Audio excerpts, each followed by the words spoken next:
Hola amigos y amigas de Que alguien me explique USA sobreviviente del 68 con el comentario del 21 de abril del 2020 que lo he titulado La tercera etapa organizada. Como se anunció hoy en la mañanera por el doctor Hugo López Gatell, que la tercera etapa de esta pandemia empezaba hoy. ¿Y qué es la tercera etapa? La tercera etapa es después de la segunda. Y por supuesto, después de la primera. Porque mucha gente no lo entendió, discúlpeme que sea medio sarcástico en este aspecto. La primera etapa es cuando se descubre el virus ya en terreno nacional y empieza a haber contagios. En la primera etapa es donde se tiene que preparar y estar consciente que viene la segunda etapa, que no se va a poder parar. Y el ejemplo está en otros países que ya pasaron por esto y que siguen pasando. La preparación en la primera etapa es clave para llegar a la tercera etapa preparados. Y se está viendo muy claro esta situación. Y voy a poner de ejemplos a Estados Unidos y a México. Porque en Estados Unidos, en la primera etapa, se tomó como, hay 12 casos y eso los vamos a poder controlar muy rápido, no se preocupen, sigue la vida activa en el comercio, en los negocios. Y de lo contrario, en México fue anunciada. Se anunció desde que llegó el primer caso en México y desde ese momento se empezó a aplicar las reglas que deben de tener para controlar una pandemia. Y si no controlarla totalmente, al menos sí tener un control donde el tsunami no te rebase. Si te rebasa el tsunami, es un precio que se tiene que pagar para los países que no hicieron la primera etapa correctamente. Tomar con seriedad lo que significaba este virus nuevo, por los ejemplos que ya se habían tenido muy claros en China.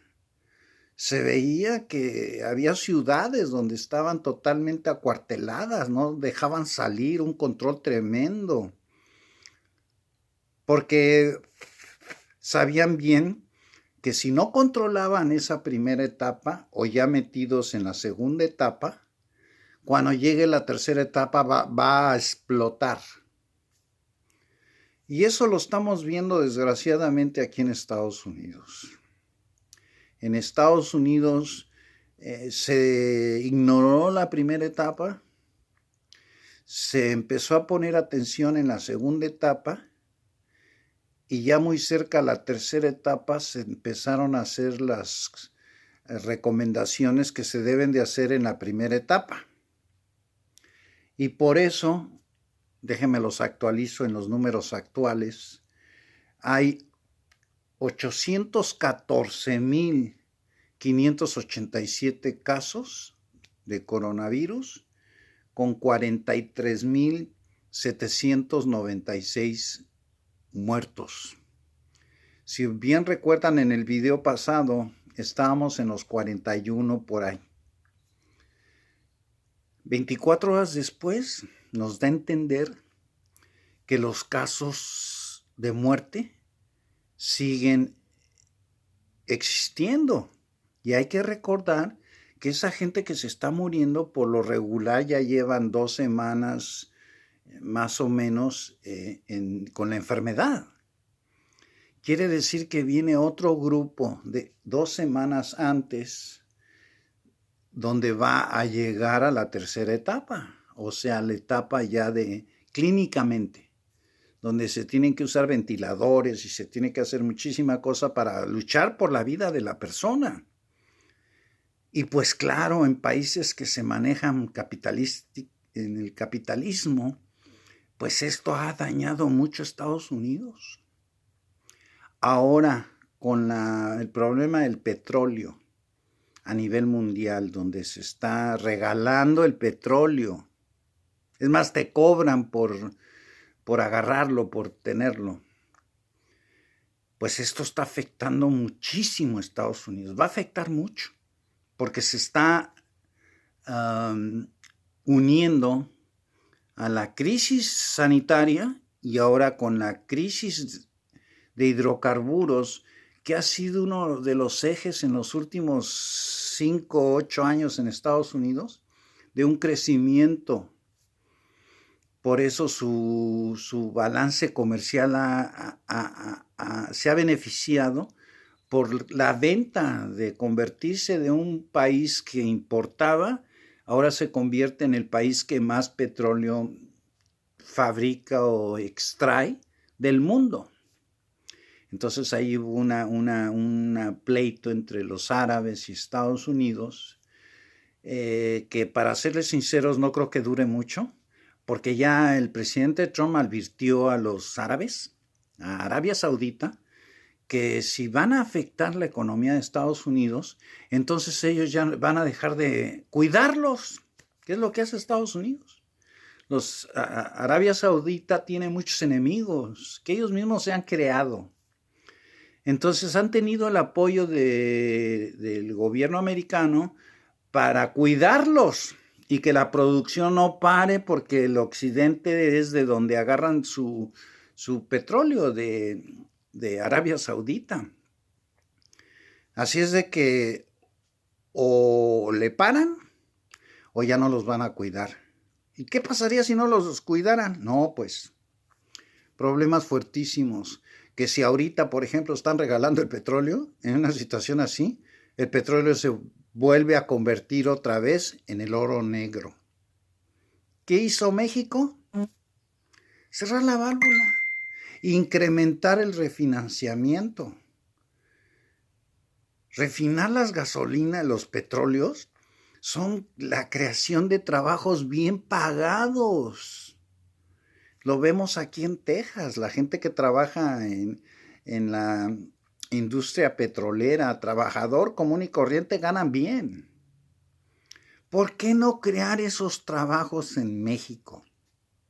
Esa fue una necedad que el gobierno anterior no quiso entender.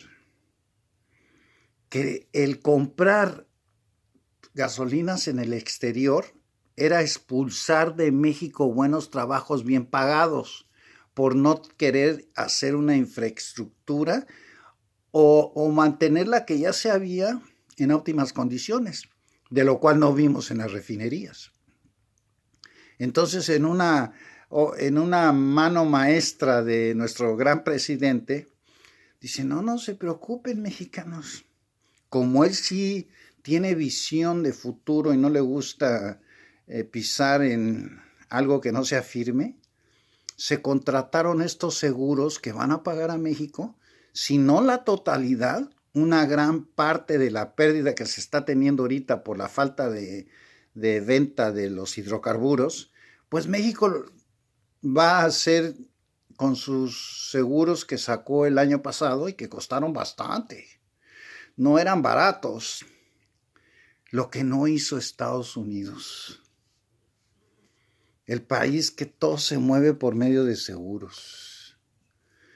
Y pues yo no creo que los tengan, porque ya los hubieran anunciado. Y no la bolsa de valores baja y baja y baja y baja.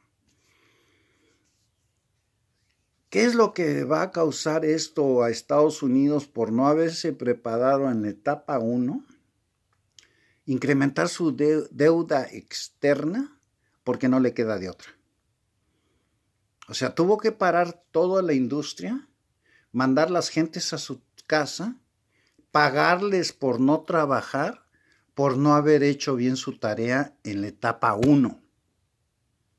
Por el lado de México, por eso duele los comentarios estúpidos de Alatorre, del TV Azteca, que ya se quitaron la máscara, ya sabemos quiénes son ellos, ¿no? Son gente que está acostumbrada a vivir de la mordida, de la dádiva, del regalo del gobierno para poder hablar bien del gobierno. Eso ya no existe aquí. Lo que sí existe es todas las obras que ha hecho Andrés Manuel López Obrador, porque viene la etapa de recuperación. Aquí en Estados Unidos ya la quieren implantar y hay más de 1,000 muertos al día. No está listo, pero ya no aguantan la presión en la economía de lo que pasa en el petróleo y lo que está pasando en este problema sanitario. ¿Y qué es la respuesta de Andrés Manuel López Obrador desde el año pasado? Y fue criticado por todo lo que voy a nombrar. Todo fue criticado. Y ahora va a ser la salvación, porque tiene a México trabajando. En las refinerías, que ya nos dio la buena noticia que se están ya refinando, pues ya va para los 1 millón de barriles. Es su plan de Andrés Manuel López Obrador de empezar a refinar 1 millón de barriles diarios. ¿Qué es lo que viene con eso? Hidrocarburos muy baratos, o sea, gasolina, diésel, gas natural, todo lo que son hidrocarburos van a ser más baratos porque ya no van a ser compañías privadas que tienen que mancharse en las ganancias. Va a ser el gobierno y le va a dar la oportunidad de extender ese mercado de trabajos bien pagados en México. Y esa derrama de dinero va a activar a la economía desde abajo, de donde se debe de hacer. Aquí, por ejemplo, en Estados Unidos lo están dando ¿sabes qué? Te mando tu cheque, no vayas a trabajar, y te mandan cheques para que uno gaste. Y no es la primera vez que pasa esto en Estados Unidos, ya ha pasado anteriormente con el gobierno de Bush. Ya cuando ven que la economía se está deteniendo, el único modo de que la economía empiece a arrancar es desde abajo. Inyectan recursos abajo y la gente empieza a gastar y se empieza a mover la industria, que es precisamente lo que ha hecho Andrés Manuel López Obrador. Y ahí van sus proyectos de trabajo que van a hacer a México un país de primer mundo, y todo el mundo va a estar hablando de México. El Tren Maya, que así de entrada va a dar apertura a 150,000 empleos para la construcción de ese regalo al mundo, donde en pago a eso el mundo le va a dar divisas a la zona más pobre de México. Renovando las escuelas, un programa que me parece excepcional, donde se quitan los intermediarios y se le da dinero directamente a la Asociación de Padres de Familia, junto con los maestros de cada escuela, para que ellos decidan en qué se gasta el recurso que se les está mandando. Ya lo he comentado anteriormente, pero me gusta mucho repetirlo. Eso es creación de empleos. Todos los programas que ha hecho Andrés Manuel López Obrador, y ya los tiene en proyecto y en presupuesto y todo, es creación de empleos, lo que aquí en Estados Unidos tuvieron que mandar a las gentes a su casa sin trabajar. Y para cualquier economista en dos situaciones así de entre México y Estados Unidos, pues claro que México va a salir beneficiado de estas obras que fueron tan criticadas. Los caminos rurales, los bancos bienestar, 2,700 bancos, préstamos a los pequeños comerciantes, inversión en Compañía Federal de Electricidad, trabajos que son para el bienestar de la gente. O sea, no es dinero que se le está dando para que se queden en su casa, como tuvo que pasar en Estados Unidos por no haber hecho la etapa 1 correctamente. Ya como lo quieran poner sus seguidores o sus opositores, ya es cuestión de cada quien. La realidad es que en Estados Unidos no se aplicó las guías de una pandemia como se aplicaron en México y ahí están los resultados. Ni qué decir de los afectados en México que no llegan a 10,000 y los muertos no llegan ni a 1,000. Aquí se están muriendo 1,000 por día. Así es que ahí les dejo este video, ya se me acabó el tiempo, espero hacer otro video porque la verdad están pasando acontecimientos muy interesantes de lo cual quiero estar hablando. Se despide de ustedes Antonio García Villegas, sobreviviente del 68, con mis palabras: amor y paz, México. Y vamos a respetar al doctor Gatell que nos está salvando la vida. A la torre. Bye.